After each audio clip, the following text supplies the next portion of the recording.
جب کوئی شخص فوت ہو جاتا ہے تو اس کے اعمال کا سلسلہ ختم ہو جاتا ہے۔ جب آپ تھے تو آپ نماز بھی پڑھتے تھے اور آپ کے نامہ اعمال میں اس کا ثواب درج ہوتا تھا۔ اب آپ چلے گئے دنیا سے تو نمازوں کا سلسلہ ختم ہو گیا۔ آپ صدقہ دیتے تھے، اس کا ثواب آپ کو دیا جاتا تھا، اب آپ نہیں دے سکتے۔ آپ تسبیحات کرتے تھے، آپ کسی کی مدد کرتے تھے، آپ لوگوں کو راستہ دکھاتے تھے، راستے میں پڑی ہوئی چیز اٹھا لیتے تھے، کسی پیاسے کو پانی پلا دیتے تھے، کسی بھوکے کو کھانا کھلا دیتے تھے، کسی برہنہ وجود کو لباس دے دیتے تھے، کسی کا بیٹھ کے دکھ سن لیتے تھے، کسی کی مشکل میں کام آ جاتے تھے۔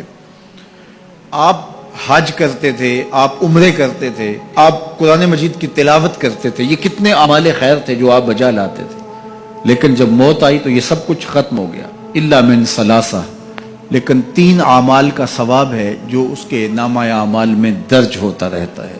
وہ کون سی 3 چیزیں ہیں سنیے، اور یہ اعمال اپنی زندگی میں کمائیں تاکہ نامہ اعمال کبھی بھی جو ہے وہ بند نہ ہو اور یہ چیزیں درج ہوتی رہیں۔ سب سے پہلی چیز صدقہ جاریہ، ایسا صدقہ کہ جو جاری رہے۔ آپ نے مسجد تعمیر کروا دی، جب تک وہ مسجد موجود رہے گی اور لوگ اس مسجد کے اندر نماز پڑھتے رہیں گے، ان کی پیشانیاں سجدہ ریز ہوتی رہیں گی، تو نماز پڑھنے والوں کو تو ثواب ملتا ہی رہے گا، جنہوں نے مسجد تعمیر کروائی ان کے نامہ اعمال کے اندر بھی ثواب درج ہوتا رہے گا۔ صدقہ جاری، مدرسہ تعمیر کروا دیا، آپ نے کوئی ہاسپٹل بنوا دیا، آپ نے انسانی ضرورت کے لیے پانی کا کنواں کھدوا دیا، اور کوئی اور ایسی چیز کہ جو آپ کے بعد بھی جس کا فیض لوگوں تک پہنچتا رہے، وہ فیض رساں چیز جب تک موجود رہے گی اور اس کا فیض لوگوں تک پہنچتا رہے گا تو نامہ اعمال میں ثواب درج ہوتا رہے گا۔ دوسری بات، او علم ينتفع به، یا علم جس سے لوگوں کو نفع پہنچتا ہے۔ یہ ایک ایسا کھاتا ہے جو کبھی بھی بند نہیں ہوتا۔ آج میں اگر حضور علیہ السلام کے فرامین آپ کے سامنے رکھ رہا ہوں اور آپ اس کو سن رہے ہیں، اور اللہ توفیق عمل بھی نصیب فرمائے، تو مجھے بتائیے، مجھے تو اس کا ثواب ہو ہی رہا ہے۔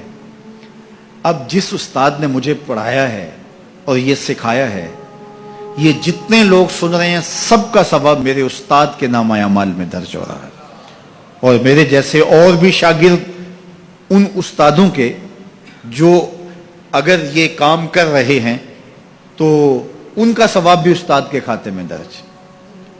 اب اس کا ثواب پھر ان کے استاد کے کھاتے میں درج، اور پھر ہمارے استادوں کے جتنے بھی ہم سبق تھے سب کا ثواب ان استادوں کے کھاتے میں درج، اور پھر ان کا ان کے کھاتے میں، اور یہ چلتے چلتے حضرت ابو ہریرہ کے کھاتے میں چلا گیا، اور پھر ان کا ثواب رسول کریم کے کھاتے میں گیا۔ اللہ اکبر۔ تو بات کر رہا تھا کہ اس طرح کھاتے بڑھتے چلے جاتے ہیں اور نامہ اعمال میں ثواب درج ہوتا چلا جاتا ہے۔ او علم ينتفع به، ایسا علم جو نفع دیتا ہے۔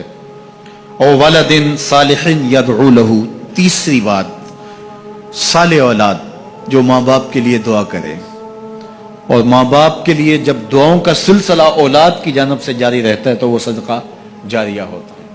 صالح اولاد ماں باپ کے لیے کبھی بھی دعا ترک نہیں کرتی۔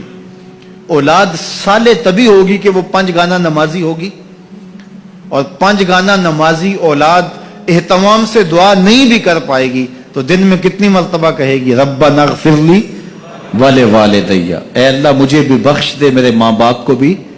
ایک شخص کے 2 بیٹے ہیں، 3 بیٹیاں ہیں، 3 بیٹے ہیں، 4 بیٹیاں ہیں، اور وہ نمازی ہیں، اور روز کہتے ہیں ربنا اغفر لی ولوالدی۔ یار کبھی تو کوئی لمحہ ایسا ہوتا ہے جب تار جڑی ہوئی ہوتی ہے، کبھی تو لمحہ ایسا ہوتا ہے جب بالکل خلوص کا رشتہ مضبوط ہوتا ہے، کبھی تو لمحہ ایسا ہوتا ہے جب رقت طاری ہوتی ہے۔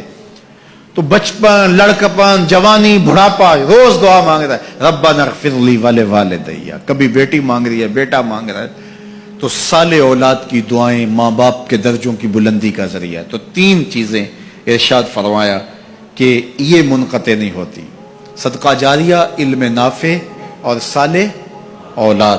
اللہ ہمیں صدقہ جاریہ کی توفیق بھی دے، اور اللہ ہمیں علم نافع سیکھنے اور علم نافع آگے منتقل کرنے کی توفیق بھی دے، اور اللہ جل شانہ ہمیں توفیق عطا کرے کہ ہم اپنی اولاد کی ایسی تربیت کریں کہ کل ہمارے لیے وہ صدقہ جاریہ بنیں، اور ہمارے مرنے کے بعد بھی اور ہماری زندگی میں بھی ہمارے نامہ اعمال میں نیکیوں کے درج ہونے کا سبب و ذریعہ ہو، اور ہمارے لیے دعاؤں کا